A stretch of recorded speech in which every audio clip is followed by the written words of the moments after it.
Imagine un jeu sans armes, sans musique épique et sans arbre de compétences, et pourtant c'est l'un des jeux les plus intelligents jamais créés. Portal 2 ne cesse pas de t'impressionner, ça te manipule, ça te teste et parfois il te fait rire pendant qu'il te détruit le cerveau. Pourquoi Portal 2 était un risque? Le contexte. En 2011, Valve sort Portal 2, la suite d'un jeu culte mais court. Et là, gros danger. Trop long, ça risquerait de rendre le jeu lassant. Trop drôle, pas pris au sérieux. Trop complexe, inaccessible. Et pourtant, Valve fait un truc complètement rarissime. Ils prennent un concept parfait et ils l'approfondissent sans le dénaturer. Ça, c'est beau et rare. Le gameplay, justement, cette génie de simplicité, de portail, bleu, orange, c'est tout. Mais avec ça, Portal 2 te fait réfléchir en 3D, anticiper le mouvement, comprendre la physique, penser comme le jeu veut que tu penses. Chaque nouvelle mécanique, laser, gel, point de lumière arrive naturellement, est expliquée sans texte, est exploitée jusqu'au bout.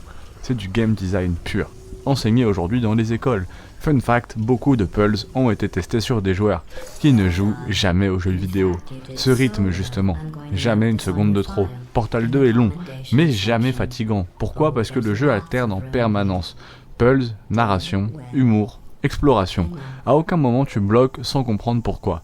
Et quand tu bloques, la solution te fait sentir intelligent, pas idiot. C'est une masterclass d'écriture, Portal 2. C'est une IA mégalo, GLaDOS, un idiot attachant, Whistler, et un monde en ruine qui parle sans aucun dialogue.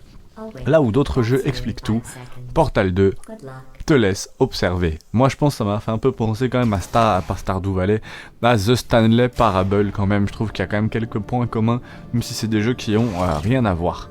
Le résultat de Portal 2, c'est une histoire drôle, parfois sombre, parfois triste, mais toujours mémorable. Whistler est aujourd'hui encore, en 2026, considéré comme l'un des personnages comiques les mieux écrits du jeu vidéo. Ce mode coop aussi, faut qu'on en parle. C'est une autre campagne complète, pas de bonus, pas de gadgets, des puzzles impossibles en solo, une vraie narration, une coordination totale. Et surtout, le jeu t'oblige à communiquer, pas juste à jouer bien. Il y a un remake qui arrive, ce qui a changé, alors attention. Portal 2 n'a pas eu de remake officiel complet, mais des versions modernisées, compatibilité améliorée, mode visuel et un support PC toujours exemplaire.